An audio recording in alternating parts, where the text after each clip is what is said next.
In late 1990s Uttar Pradesh, the state government found itself scrambling to respond to a threat it had no protocol for.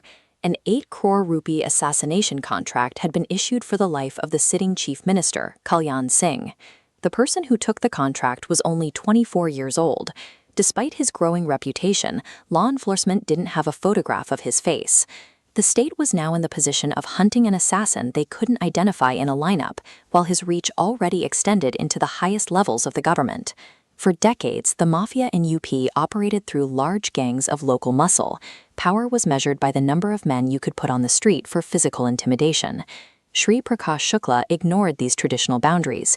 He carried out daylight assassinations of high-profile politicians, firing into high-security hospital wards to reach his targets.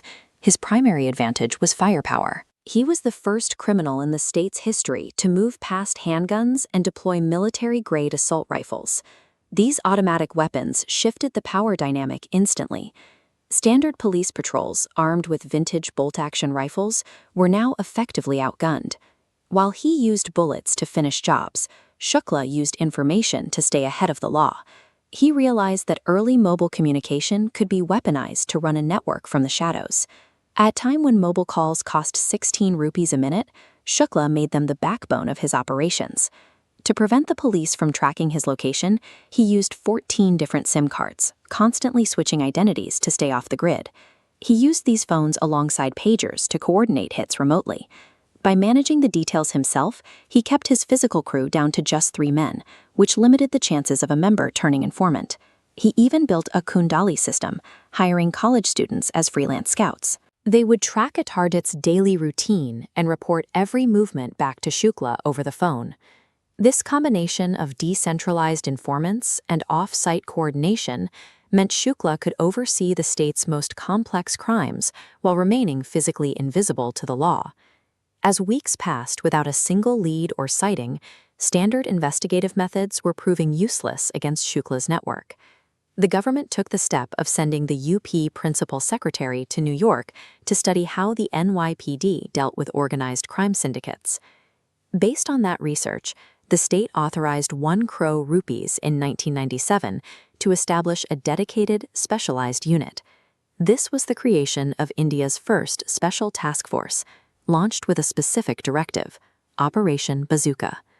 The STF moved away from traditional patrolling and began focused, intelligence-led operations designed to match Shukla's own tactics.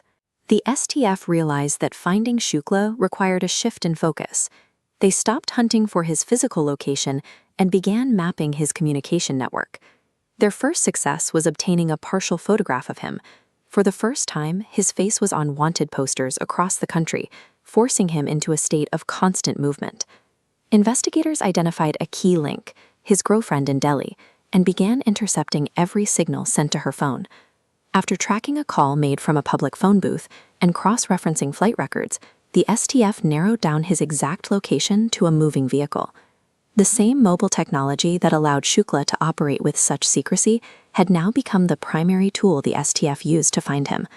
On September 22, 1998, his car was intercepted in Vasant Kunj, Delhi.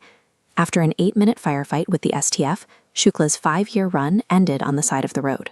Following the operation, the chief minister announced the successful completion of Operation Bazooka to the state assembly.